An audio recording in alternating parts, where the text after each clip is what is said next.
mbega umukuru w'igihugu yavuze yuko abantu bakora amanyanga abanyagihugu boza barabavuga, ati abanyagihugu baze baravuga akarenganyo bagirirwa, baze baravuga agahaze.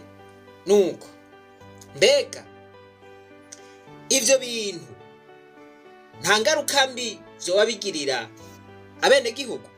Mu gihe abenegihugu babwiye umukuru w'igihugu amakosa abarongozi boba bariko barakora, mbega ivyo ntivyoba bituma abenegihugu baca bagwa mu mporero? Reka twumve ivyashikiye Ndayisenga Sylvain wo mu Rumonge, kino gihe akaba apfungiwe mw'ibohero rikuru rya Rumonge, akaba ariko atabaza umukuru w'igihugu, umushikiranganji w'ubutungane, prokirere, eka muravyiyumvira. Mwaramutse banyakubahwa muherereye hose, banyakugira Imana muherereye hose. Jewe nitwa Ndayisenga Sylvain. Ndayisenga Sylvain nkaba nturuka mu province Rumonge, komine Rumonge, zone Buruhukiro, mutumba Nyagasaka. Nkaba nsanzwe mfungiwe mu prison centrale ya Rumonge. Jewe rero Sylvain nkaba itariki 12 z'ukwindwi 2023 umuryango nturukamwo wa Ntankuriye Terence wari twaramutse kwitura nyakubahwa musanteri wa komine Rumonge, aho umuntu tufitanye amatati y'itongo. Ubwo rubanza rukaba rugeze mu nama nkuru y'ubutungane kwa perezida ku nimero 338 yaje mu Kinyegero kwandikisha iryo tongo kugira ngo ashingemo amaborone, hanyuma urubanza rukira ankuru. Ahubwo urubanza mbere twagiye kwishyuza bakatubwira ko nyakubahwa umukuru w'igihugu yahejeje gufata ingingo. Hanyuma rero twebwe twaciye twerekana impapuro makete yerekana iyo dosiye. Abo yari yazanye baciye bamusubiza inyuma, batubwira ko tutegerezwa kwitura musane kugira hagarike. Itariki 12 rero z'ukwindwi 2023 niho twitaba ubutumire bwa nyakubahwa musanteri wa komine Rumonge. Twamukombotse aca aramuhagarika. Turamusaba icyanditse, tubwira ko atacanditse atanga, watanga impanuro. Mugabo aramubuza yuko ibyo gushingwamo amaborone muri iryo tongo hagarika akarindira urubanza ruri mu nama nkuru y'ubutungane kwa perezida. Uwo munsi nyene muri iryo joro itariki 12 z'ukwindwi 2023 niho nategwa n'akagwi k'imisore yo ku mutumba Nyagasaka. Ntabaje hari saa sita z'ijoro. Ni ukuvuga ababanyi baraje kuntabara, baca ndatelefona n'umukuru w'umutumba. Umukuru w'umutumba nawe nyene yaraje azananye n'urubugita. Ubwo rwari rufise imbugita n'imipanga n'ubuhiri n'ibimito. N'umukuru w'umutumba aza yitwaje imbugita, baca baguma bantinze kugira ngo sinda bacike. No kuvuga isaha 11:45 haci hasika igipolisi, umupeza akorera ku zone ya Buruhukiro, bariko n'abapolisi babiri. No kuvuga bari kumwe n'uwo umuntu tupfa itongo impande ya parake ikumetero 105 impande ya parake senere nkuru y'igihugu ya Rumonge.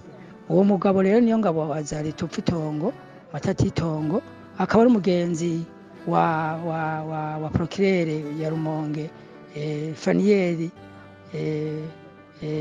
Nahayo n'umugenzi wiwe. Kandi mu gitondo ni ku mugoroba saa sita niho abari kuri parake nyene. Hanyuma rero niko kuca abapolisi bambwira ati twe twakoresheje amategeko twaje hakeye, barinjira ni mu nzu barasaka, nta kintu na kimwe bigeze bakura mu nzu. Kuko jewe naratangaye, narubiwe giturumbuka, ata kintu na kimwe ndiko ndazira, kandi rikaba ritari ribaye rya mbere. Iryo ryari rigize gatatu mfatwa mfungwa niyo sentare ya Rumonge, niyo sentare ya Rumonge. Ni kuvuga nshika nuze kuri kwa OPG. Hanyuma rero nashikanywe kwa OPG kuri brigade mu Rumonge itariki 13 zo kuri 2023 bashikiye bashika baterera mu gasho ntigeze numvirizwa haba mu Nyamiramabi. Bukeye itariki 14 bace bantwara kuri parake basinyisha condamnation ku nguvu, aho iyo condamnation nasanze urubanza rwaje gucika muri 2019. no kuvuga turi babiri n'uwo tuvukana yitwa Bigirimana Jiriye, akaba akorera mu Cankuzo, akora akazi ka leta, nawe nyine akaba yakondanywe ari Muyinga. Mwumve ko arakamaramaza ko umuntu akondanywa agacirwa urubanza ari mu gihugu. Nta convocation twigeze tubona, ntitwigeze twimuka canke ngo duhunge ngo tuve ngaho mu Nyagasaka n'umunsi warimo. Ariko rero nagiye mbona mfatwa maze gubanshikanwa muri mpusinyishwa kuri condamnation itariki 17 hari ku munsi wa mbere banyuje imodoka bantunzana hano muri prison centrale ya Murembwe. Ico nakoze no kuvuga ko ni muri iyo dossier maze kuba banshyisha kuri iyo dossier naciye banzana kuri prison centrale yo ku Murembwe itariki 17 2023. Naciye nitura Juridique, ubwo rwa Juridique ndabanda basiguriye yuko napunzwe, ntigeze nagira icyaha, ntigeze numvirizwa n'Inyamiramabi canke sentare. Iyo basanga koko nta PV dosezi yigeze ibaho, nta PV d'interrogatoire yigeze iba kuri jewe, nta tonga bigeze bamfatana n'ubu naho mwoboza mumfashije, nta tonga na rimwe riri ko bigade bigeze bamfatana. Hanyuma rero baciye iyo condamnation bayanira kuri abasanze ari y'amanyanga, baca bategeka uwo mugabo sentare ya Rumonge wo bita Strato ni wo mucamanza yari umukuru w'intaye mu kuza kugabura itongo rya data ku nguvu badufatiye kw'inkoho. Yaciye bamwobrija ku gutegura ibindi birego, yindi dosi isa n'imwe yari yamfunze y'amanyanga. Aca ategura ibindi birego itariki mu kw'icenda, itariki 13 z'ukw'icenda, kandi nashikanwe ngaho muri prison mu kwindwi. Mwumve ko arakamaramaza muri sentare ya Rumonge, aho umuntu apfungwa atigeze yagira icyaha ariko razira itongo, kandi procureur akaba ariko arantoteza ngo kubera ko twebwe umuryango nta nkuru Teresiyo ngo twagiye kumurega ku mushikiranganje ni kwa president. Bamaze kunshikana ngaho muri prison rero niho umuryango warungikira ubutumwa nyakuba nyene cubahiro mukuru w'igihugu, urungikira ubutumwa nyene cubahiro umushikiranganje wa mbere. Hanyuma ubutumwa buca bugaruka ku mushikiranganje w'ubutungane, umushikiranganje w'ubutungane na bushikiranganje acabororesha kwa nyakubahwa Burumatari. Rero muri ico gihe yaciye telefona umuryango wanje uri mu gihugu kugira ngo awutunganirize. Baciye baza kwa Burumatari akorera. Burumatari akibabonye yaciye akuramo akarenge, aca barungikana abakonseye babiri, bashaje babatwara kuri sentare nkuru y'igihugu ya Rumonge kwa procureur, ni kuri baba camanza bagarura ryatongo ku nguvu. Bashitseyo bace babaturatuza bababwira ati mwagiye kuturega, umviriza amaudio mwatanze, ubu nyene zana iyo telefone mwakoresheje kugira mu dutangire raporo canke nayo tubafunge. Twatuzi yuko mucamo mukurayo, ubu wazofungwa gushika mpaka umunyorore twamuciye autoboye, turabe ko muzomukurayo. Ati twebwe nta mutwitwarira, ari procureur. Aho rero procureur ku dossier igihe napfungura igira kabiri, twaramwituye yandaganiye turi kumwe n'umutama wanje na muri Teresiyo, acambwira ati utavuye inyuma y'iyo dossier y'urubanza jewe nzogufunga. None banyakubahwa murumva ko yabishikije aramfunga, kandi atacana kimwe nigeze nkora, atari uko nziza ngo twagiye kumurega, kandi anziza ngo nimba inyuma y'iryo tongo, kubera je na senserukira iryo dossier mu mategeko hariya mu nama nk'ubutungane kwa president. Mu nyuma zaho rero jewe nabandi n'ubu mfunzwe ndaha ku Murembwe, niho mfungiwe. Barasekunda kura sentare imaze kubona ko iyo condamnation bayaniye. Naciye mu nyuma haraje komisiyo, iyo komisiyo ivuye baturungiye komisiyo ivuye kwa president ije yumviriza abantu b'ivyaha bito bito. Jewe no kuvuga uwo mucamanza yitwa Strato yari yaje muri iyo komisiyo, ariwe yagabaje itongo ku nguvu badufatiye kw'inkoho. Yaciye aza antegera muri iyo sentare, muri iyo komisiyo ngo ngo sinumvirizwa ngo ninsubire kwa procureur ngo ndamusinyira itongo hanyuma ngo mbone kurekurwa kandi barantegeka yuko ngo urubanza rukiri mu mwiherero ngo ntashobora kumvirizwa ngo kubera ko ngo mpaka ngo urubanza ngo ndarumenyeshejwe. Jewe rero naciye ndababaza nti none ko abandi bumvirizwe kandi imanza zikiri mu mwiherero jeho haboze iki kugira ngo munyumvirize. Nca ndababwira nti jewe banyakubahwa ni munyumvirize nk'uko abandi mwabumvirije. Hanyuma zaho umukuru wa komisiyo ndamutabaje bayavyumvise nka nkama yaciye abavumura ya dosiye wa mucamanza y'imuvumura mu maboko kubera ko bwari bwije kandi inkuru isubiye inyuma umukuru wa juridique hano ku Murembwe yitwa Wiri yari yanyegeje dosiye yanje yari yanyegeje ubwabo maze kubivuga imbere y'utwara komisiyo yaciye yiruka kuyizana iyo yayinyegeje muri juridique kubera ko bwari bwije rero umukuru wa komisiyo umudamu yaciye ambwira yuko ategeza kunyakira bukeye ariko wa gatandatu yaciye anyakira aranyumviriza mbere acambwira ko mfunzwe igihe kirekire acamushiga ambwiye yuko iteka 20 z'ukwa gatandatu 2024 ntegezwa kuronswa liberté provisoire. Nararindiriye ko ndekugwa ko procureur ndekura none umunsi yarase kundekura ngo nkwagiye kumurega ngo kwa president ngo niko kumushikiranganje ngo ntazo ndekura mpaka ngo nkora umunyororo kandi ngo ndihe ihadabu ngo banciye y'amanyanga kuko kuri yo condamnation handitse ko ntegeza gukora imyaka 5 hanyuma ngo twaciwe ni miliyoni 3.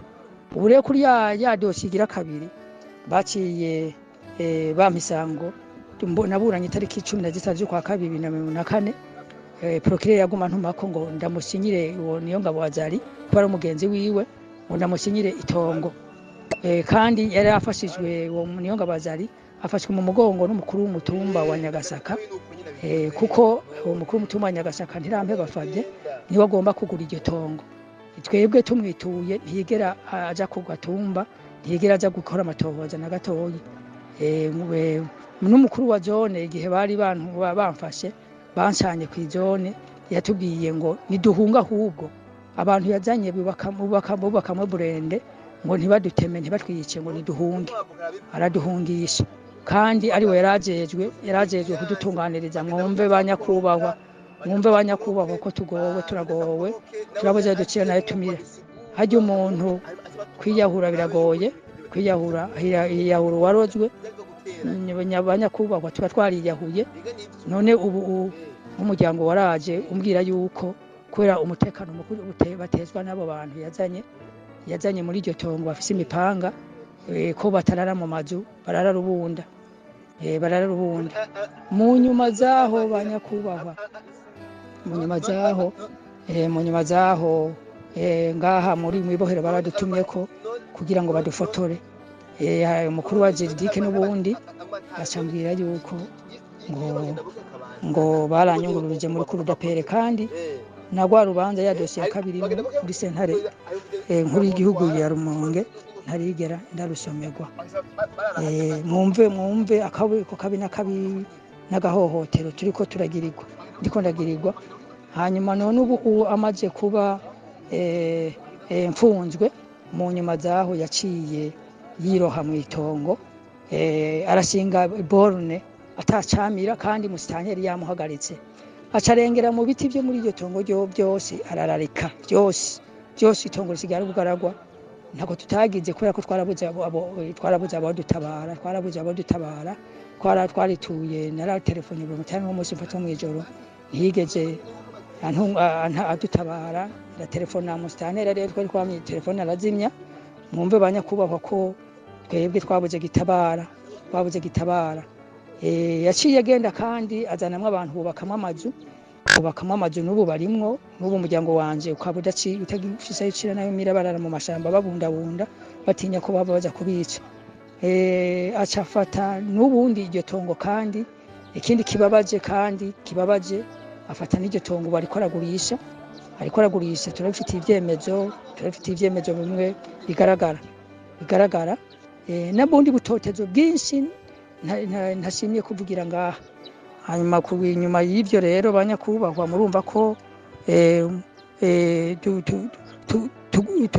turabangamiwe cyane turatotezwa tukabura gitabara.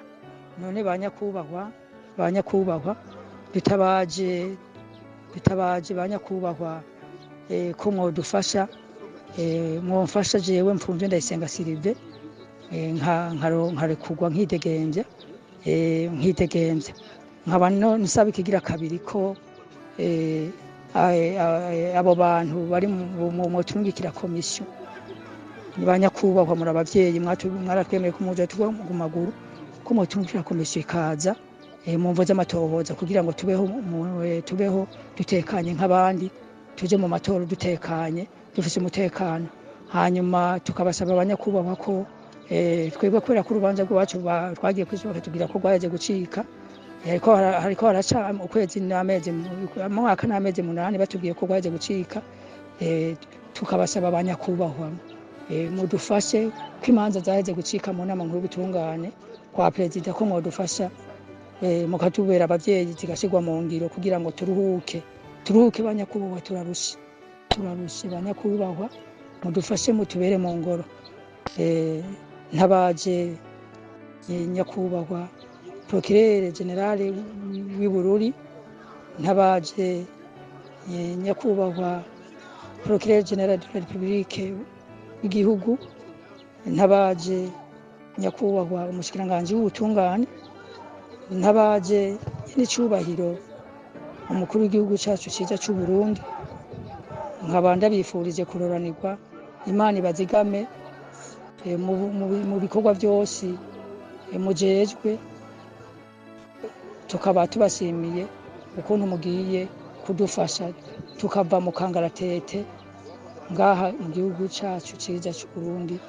Imana ibahezagire. Ngaha ntaco norenza ko murumva yuko uyu muntu yavyivugiye byose, hasigaye yuko abo yatabaje bamutabara. Nuko rero Imana nibahezagire mwese, reka twibananize rwa rugendo rwacu maze tugaruze umunezero Satani yatunyeze. Umuntu atarashika mu ishuri ry'abarundi bose turamuhaye kaze. Hari itegeko mu mategeko y'u Burundi rivuga ngo iyo umuntu agutabaje ari mu kibazo gikomeye ukanka kumutabara, aho ngo uba urenze amategeko. Bavuga ngo non assistance d'une personne en danger. Murumva yuko umunyagihugu vy'ukuri yitabarije mu gihe atotabagwa kandi yategezwa gutabagwa. Murumva yuko abo yatabaje ari bo baba bavyitwayemo nabi, bogenda bakamwumviriza bakumva yuko ivyo ariko aravuga bifise ishingiro canke bidafise ishingiro. Bifise ishingiro bakamutezurira, bidafise ishingiro agahanwa. Turizeye yuko abatabajwe bagiye kumutabara.